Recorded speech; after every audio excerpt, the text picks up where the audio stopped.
lo que quiero compartir con ustedes hoy, le puse como un título para poder entenderlo, y es: ¿cuál es el primer mes del año según Dios? ¿Cuál es el primer mes del año según Dios? Y vamos a ir a Éxodo, libro de Éxodo, capítulo 12.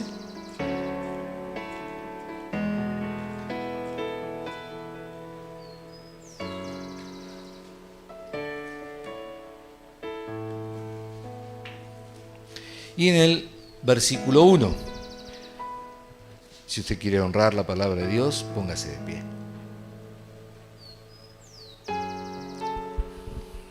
¿Están allí? Los espero un poquito más.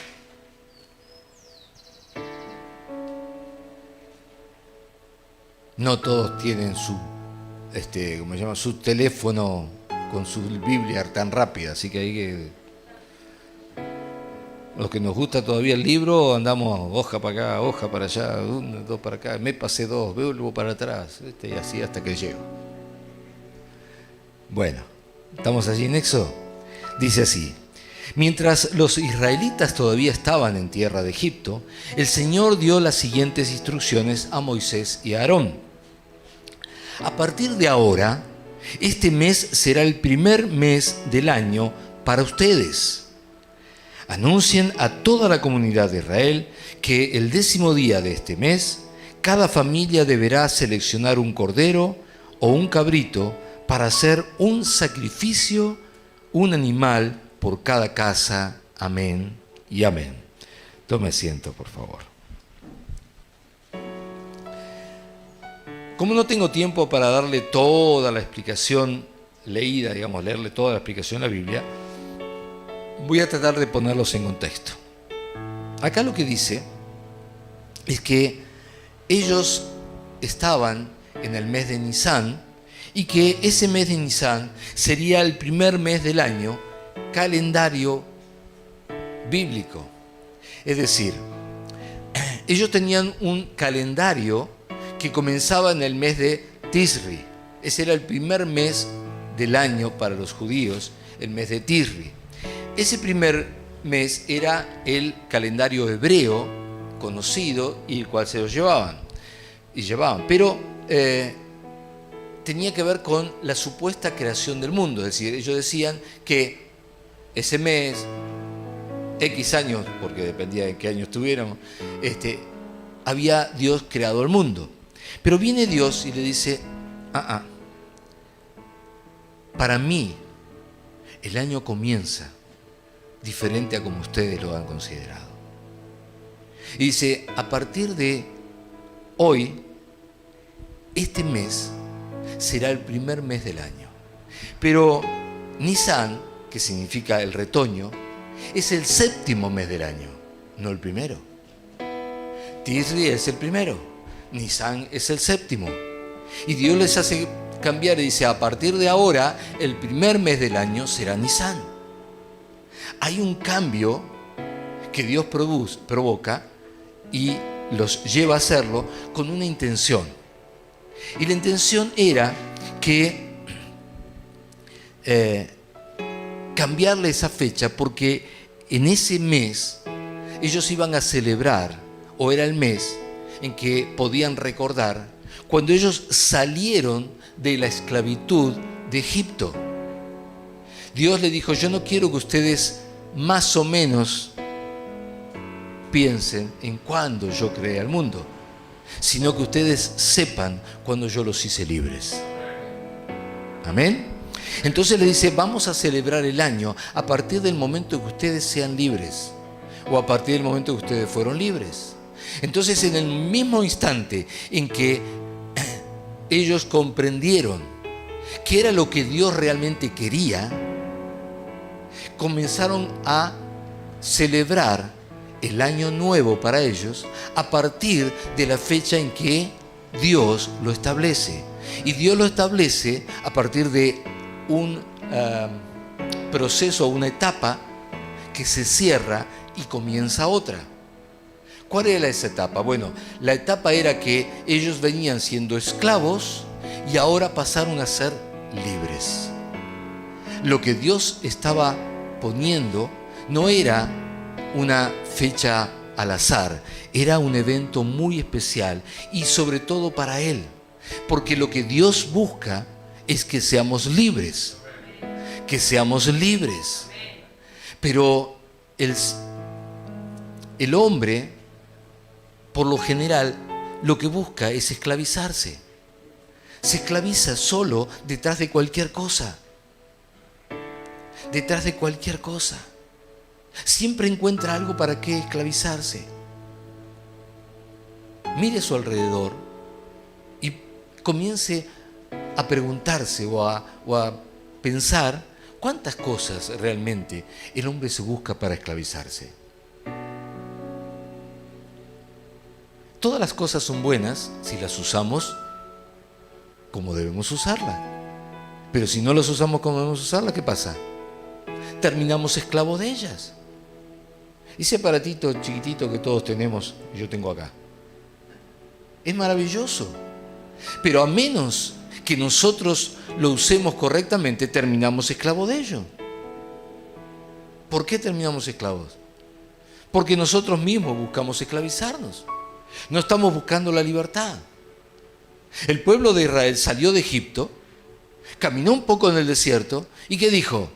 Volvámonos a Egipto. Estábamos mejor como esclavos que libres. Y dice, pero ¿cómo puede ser? No entra en la cabeza de nadie y sin embargo ellos querían ser esclavos. El ser humano trata de ser esclavo porque ser esclavo es más fácil. Me dicen lo que tengo que hacer y punto. No tengo que pensar, no tengo que tomar decisiones, no tengo que responsabilidades. Hay muchas cosas que siendo esclavo uno no tiene que hacer. Pero eso no quiere decir que sea mejor. Yo no conozco ningún esclavo que esté mejor que una persona libre. Entonces, ¿por qué quieren ser esclavos? Porque hay una realidad, una naturaleza diabólica, una naturaleza que comenzó a partir de Adán, que está en la misma genética del hombre, que lo lleva a esclavizarse. Amén.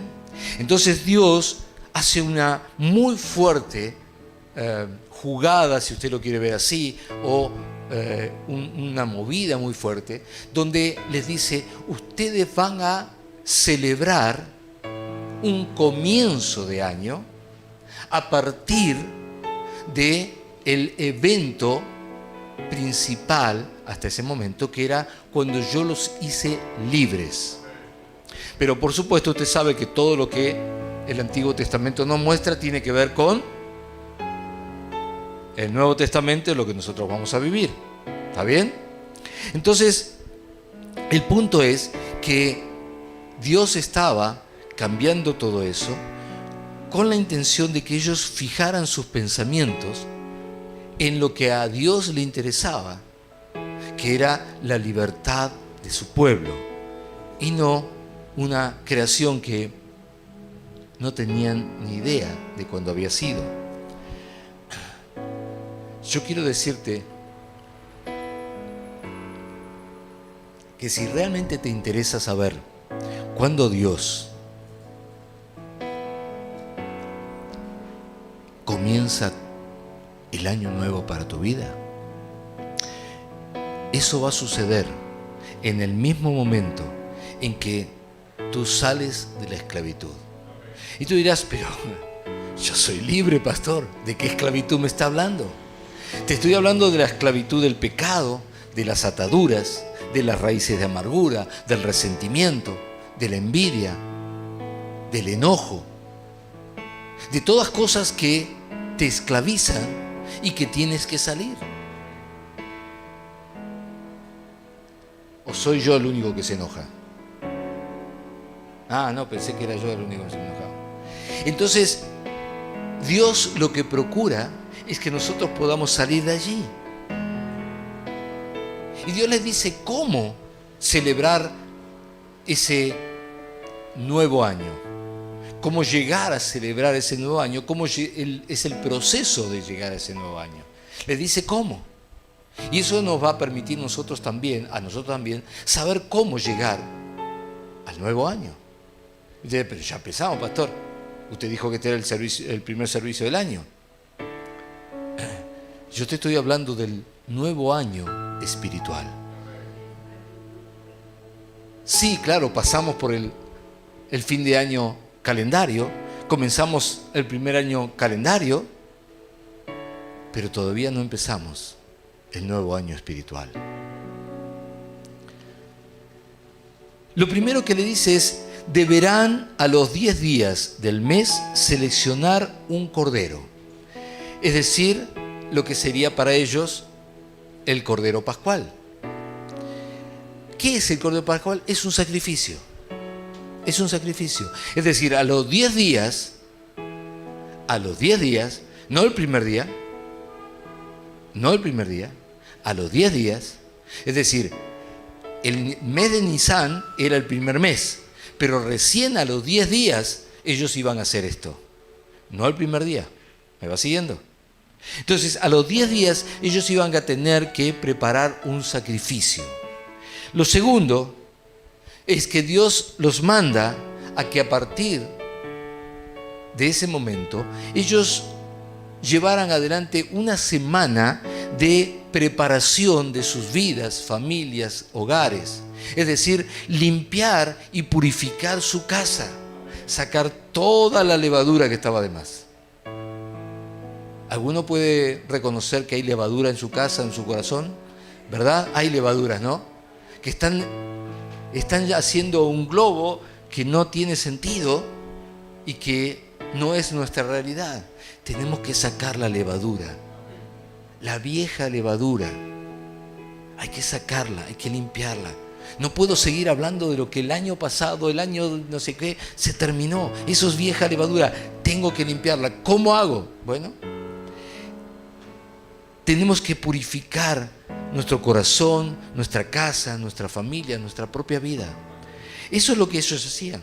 Dios le pide esas dos cosas, un sacrificio y una semana de purificación, de limpieza, de sacar lo viejo.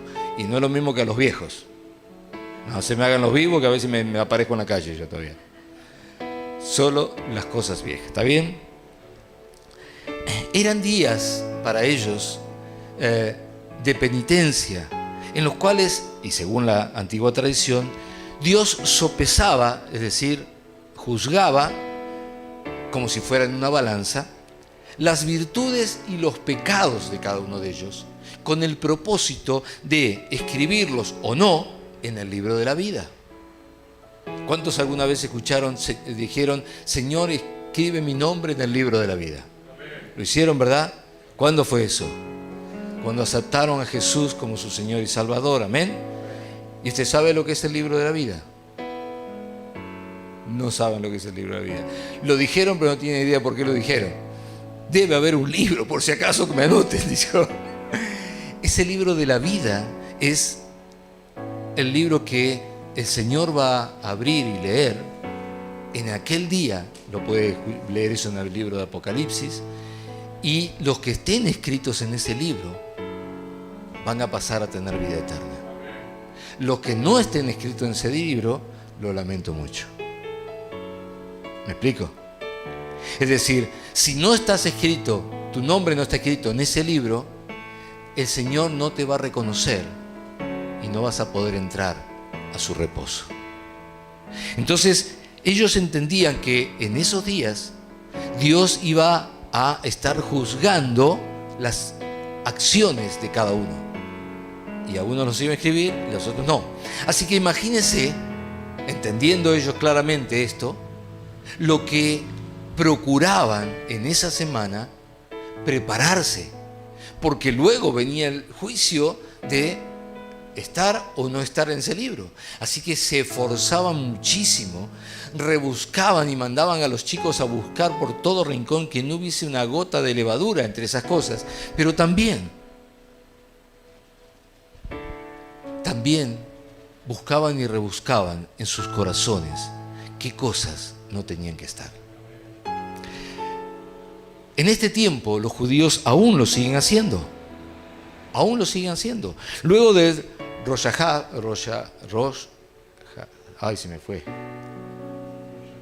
Rosh Hashanah, gracias, se me había atravesado la Rosh Hashanah, que es el año nuevo para ellos. Ese Rosh Hashanah son 2 días nada más para ellos, 2 días. Pero luego se toman una semana más para prepararse para entrar en el verdadero año nuevo. Rosh Hashanah es un acontecimiento de 48 horas. Para nosotros es de 24. ¿Está bien? Pero el verdadero año venía luego de una semana. En esa semana ellos comenzaban ese proceso y terminaba en el día de Yom Kippur, en el día del perdón. Y termina, porque estoy hablando en la actualidad. Y termina en el día del perdón. Es decir, después de prepararse, y ahora vamos a ver muchas cosas que hacían, después de prepararse, ellos llegaban al punto donde ya estaban listos para perdonar. Perdonarse ellos mismos y perdonar a las personas, a otros. Quizás usted dice, yo no estoy listo todavía para perdonar, por lo que me hizo, por lo que fue, por lo que esto, por lo que otro. Pero por eso hay que prepararse una semana, para que llegando a ese punto uno ya esté listo para perdonar. Esto es lo que hacen ellos. Amén. Este tiempo lo usan para limpiar su casa, su familia, su persona, por medio de la oración, la meditación y finalmente llegan al punto en que pueden perdonar a otras personas, que pueden purificar su corazón de todo rencor. Entonces, recién entonces comienza el nuevo año para ellos. Amén. Una costumbre es que ellos hacen sonar el shofar, que viene a ser un cuerno de carnero, muy particular el sonido, y cuando ese shofar suena, comienza la plegaria matutina, es decir, las oraciones matutinas. El sonido de ese cuerno, que casi siempre es un carnero, llama a los judíos a hacer 3 cosas fundamentales. La primera es meditación. Comienzan a meditar en sus propios corazones, en sus vidas, en sus familias, en lo que han vivido, en lo que han hecho, en las cosas que han pasado, en las cosas que no han hecho. Luego comienzan a autoanalizarse, es decir, hay un análisis de sus propias vidas y corazones. Y durante ese tiempo se miran, ¿cómo se dice? Introspectivamente, no me sale.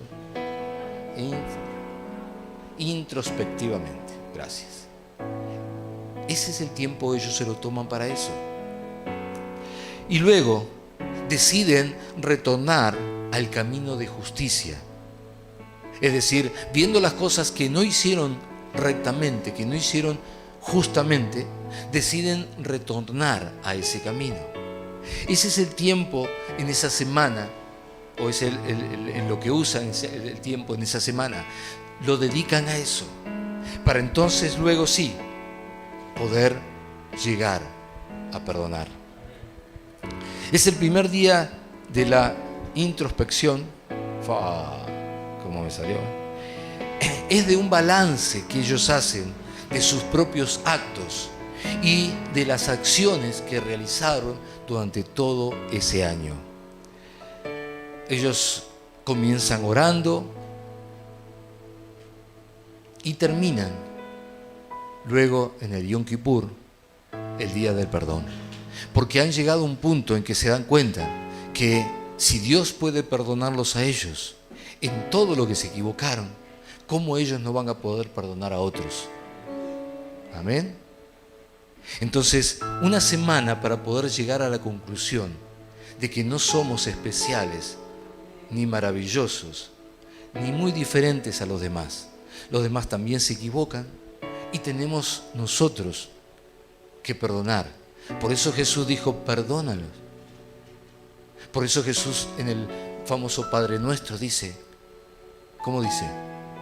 Perdona mis pecados como nosotros perdonamos a nuestros deudores. Esto es todo el sentir de lo que Dios habla al respecto. ¿Por qué le cuento estas cosas? Para que podamos entender que para Dios el año nuevo me refiero, no es un día. Ay, hoy es año nuevo, ayer era año viejo, hoy es año nuevo. Para Dios no es así. Dios no está jugando con las horas calendario, las horas cronos que nosotros usamos y esperamos todos así, todos mirándonos a la cara hasta que llegan las 12 y decimos, saltamos todos y gritamos filas de nuevo. Dios no se mueve de esa manera. Para Dios es una etapa terminada y un nuevo comienzo. Pero cuidado, porque si la etapa no se terminó, no hay nuevo comienzo. ¿Me entiende?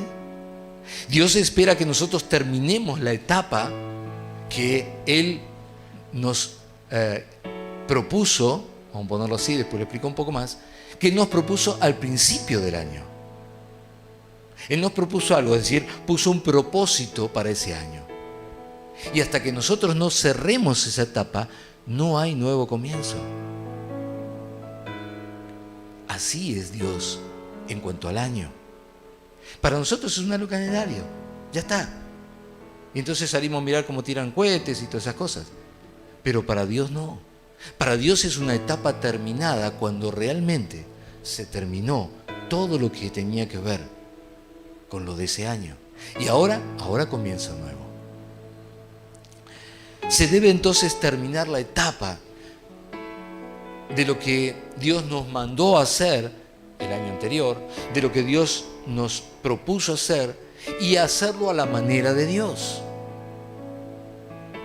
Dios espera que nosotros podamos dar por concluido todo ese proceso, pero a la manera en que Él lo pide. El Rosh Hashanah junto con el Yom Kippur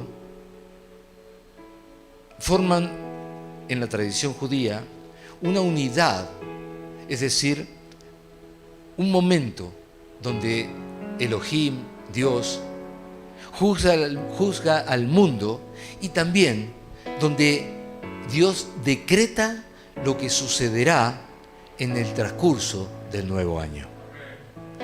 Desde el Rosh Hashanah hasta el Yom Kippur es un proceso donde Dios juzga qué es lo que hacemos delante de Él para luego establecer, decretar qué va a suceder con nuestra vida en el nuevo año.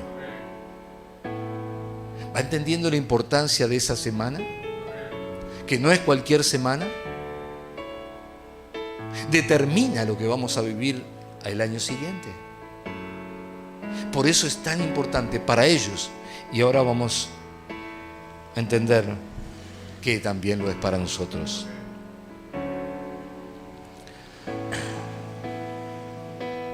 En esa semana, en este día, se predestinan todos los hechos que ocurrirán durante el año siguiente. Ahora, usted dirá, ¿qué? ¿Nos vamos a volver judíos ahora? No nos judaizamos, pero sí aprendemos de todo lo que Dios le indicó y le mandó hacer al pueblo de Israel. Aprendemos de eso lo que es el corazón de Dios, lo que Dios espera de nosotros, sus hijos, y lo que es definitiva la voluntad de Dios. Por eso hoy, primer servicio del nuevo año 2022, vamos a decretar un ayuno y oración por una semana. En esa semana, no solamente que no vamos a comer, o alguno dirá, yo voy a comer igual. Estamos hablando de un ayuno y oración espiritual, además del físico.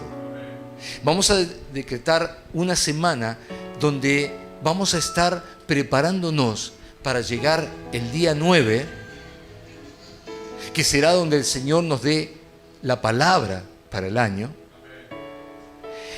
Una semana que va a llegar hasta el día viernes, y el día viernes vamos a tener el servicio aquí, y vamos a entregar el ayuno.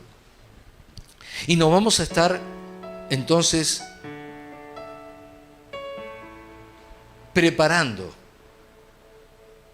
Vamos a estar disponiendo todo nuestro ser como lo hacía el pueblo de Israel. ¿Y por qué empezar el año con un ayuno? Porque es la manera de darle las primicias a Dios. Los primeros 7 días del año se lo entregamos como un sacrificio a Dios. Nosotros no tenemos que preparar un cordero, sí tenemos que preparar nuestros corazones. Ese es nuestro sacrificio, nuestra vida. Jesús nos enseñó entregando su vida. Jesús no entregó un cordero, porque Él era el cordero. Y nos enseña a nosotros que no tenemos que preparar un cordero, tenemos que entregar nuestra vida. Ese es nuestro sacrificio, nuestra propia vida. Entonces Dios pedía un sacrificio a los 10 días. Bueno, a partir del día 10, a partir de este día, nosotros hasta el día 10, nosotros vamos a prepararnos para ese día, el 9 a la nochecita, vamos a estar entregando nuestras vidas como sacrificio a Dios. Pero ¿cómo tenía que ser el cordero? Perfecto, sin mancha, reservado, guardado. Por lo tanto, vamos a hacer lo que también los judíos hacían y hacen. Vamos a prepararnos una semana en santidad. Es decir, no solamente no vamos a comer, sino que vamos a guardar santidad. En esa semana vamos a mirar nuestros corazones, nuestros pensamientos, nuestras acciones, y ahí vamos a ver que habrá cosas de las cuales tenemos que arrepentirnos y volver al camino de la justicia. Y habrá cosas que habrá que cambiar. Pero en esa semana vamos a estar en santidad. En esa semana no te vas a enojar con nadie.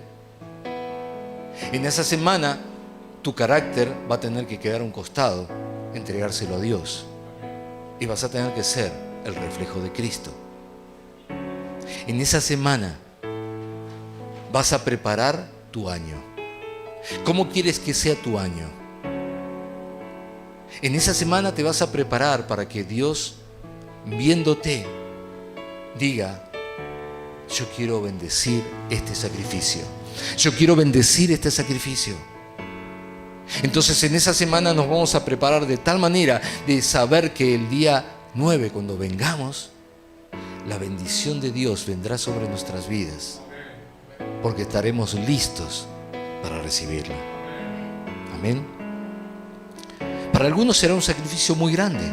Por ejemplo, no enojarse, no hablarle mal a alguien, no contestar mal, ser amorosos unos con otros.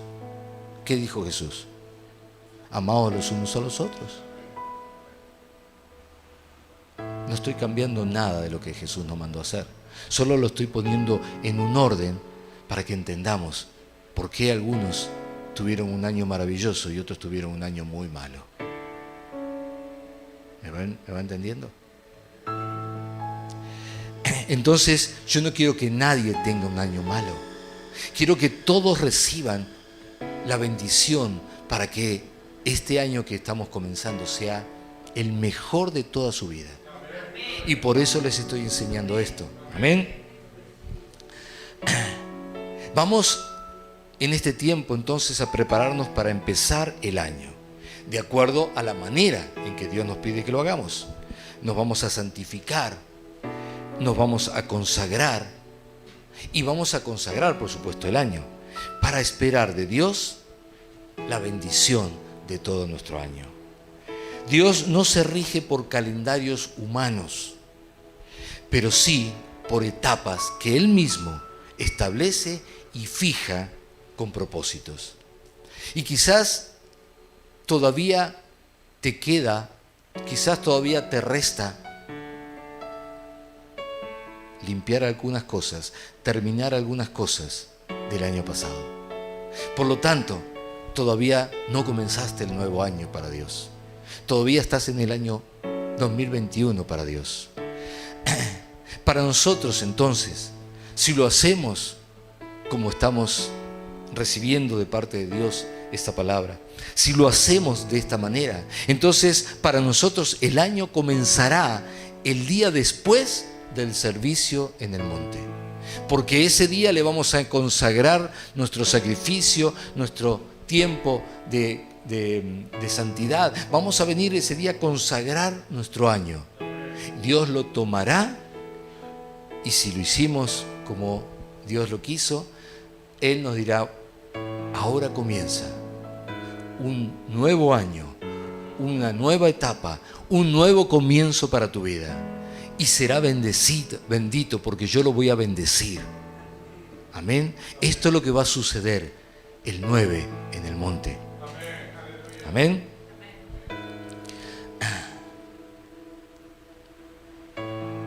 Será entonces una semana donde vamos a buscar a Dios en ayuno sacrificial. Ese será nuestro sacrificio. Y una entrega en santidad a Dios.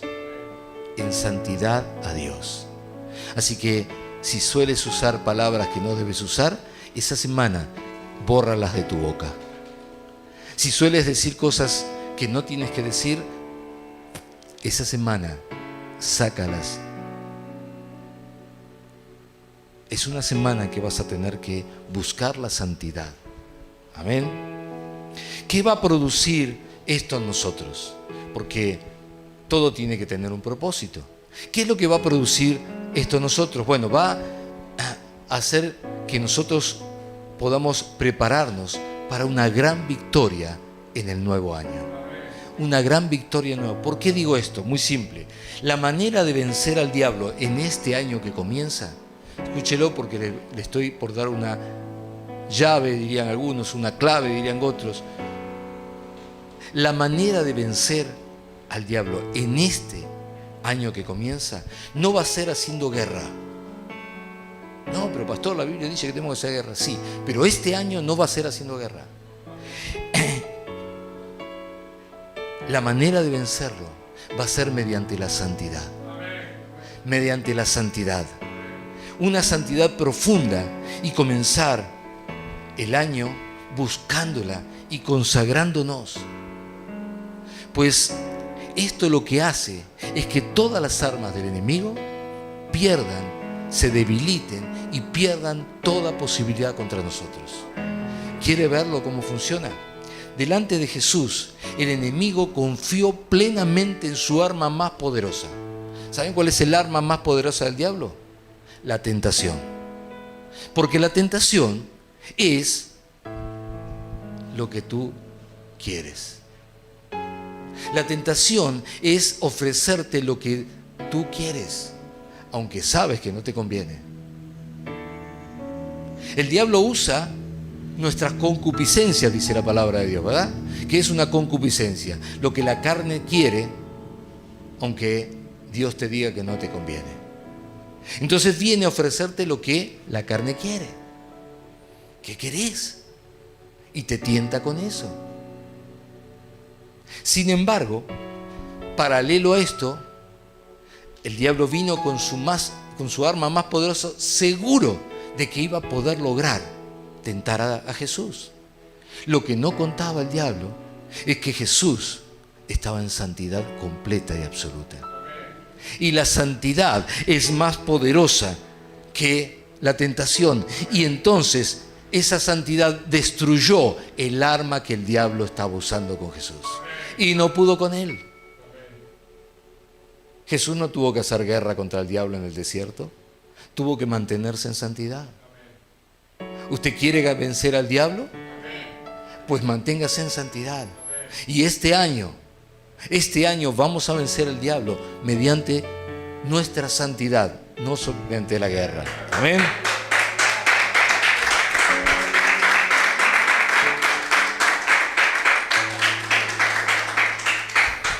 Yo me pregunto, ¿para qué hacer guerra cuando puedo evitar que me ataquen? ¿Para qué me voy a preparar para una guerra cuando en realidad puedo evitar que me ataquen? Es decir, que aunque quieran atacarme, no tengan ninguna posibilidad conmigo. Obviamente que a Jesús lo atacó. Pero piensen lo siguiente: ¿quién lo llevó al desierto para que el diablo venga a tentarlo? El Espíritu Santo. Parece contradictorio. Sin embargo, dice que el Espíritu Santo lo llevó para ser tentado por el diablo. Pero Jesús tenía el arma más poderosa de todas, la santidad. Y en ningún momento se vio inquietado por una tentación. Entonces, cuando nosotros este año lo comencemos en santidad, cuando nosotros este año lo empecemos en santidad, entonces algo mucho más poderoso va a suceder que lo que pasó el año pasado. Vamos a ver al diablo esforzarse y perder toda posibilidad delante nuestro. Amén. Jóvenes, presten mucha atención, porque le estoy dando el arma más poderosa para caminar en victoria y en gloria. Jóvenes, por favor, escuchen, le estoy dando el arma más poderosa que ustedes pueden tener para caminar en victoria y en gloria.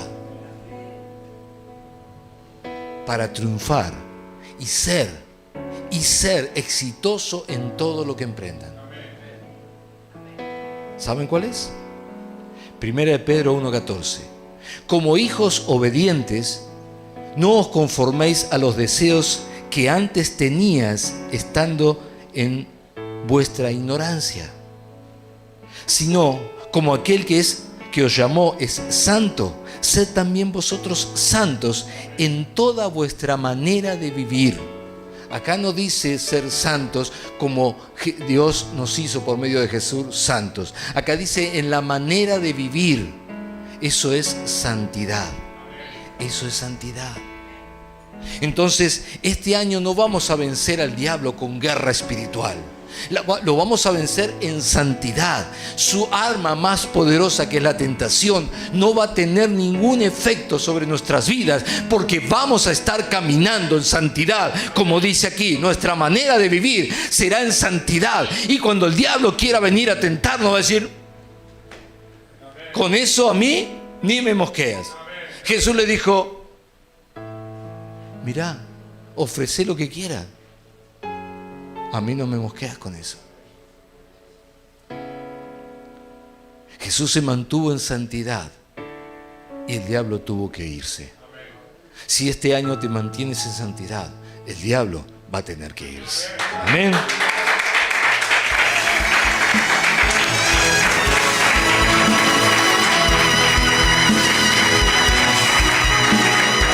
Porque escrito está: sed santos porque yo soy santo. Amén. Jesús venció al diablo en el desierto, en medio de la tentación, y luego tuvo que volver a vencerlo en medio de la más grande de todas las tentaciones. Tener que decidir hacer la voluntad de Dios o la voluntad de la carne delante de la misma muerte. Eso sí que era tentación. Y aún así, Él se mantuvo y lo venció. Y gracias a que Él lo venció, hoy nosotros tenemos victoria. Y lo más interesante de todo esto, que nosotros también podemos vencerlo. ¿Por qué? Porque ahora Jesús está en nosotros. Él vive en nosotros. Dice 1 Juan 4:4, todos lo conocen: hijitos, vosotros sois de Dios y los habéis vencido, porque mayor es el que está en ustedes que el que está en el mundo. Es decir, hay algo dentro nuestro que ya es una realidad, que es alguien que ya venció al diablo en el lugar donde más el diablo confiaba, que era en el momento en que Jesús era tentado, en el desierto y tentado delante de la cruz. No era fácil decirle al Señor: que se haga tu voluntad y no la mía. Dice que gotas de sangre caían de su frente como sudor.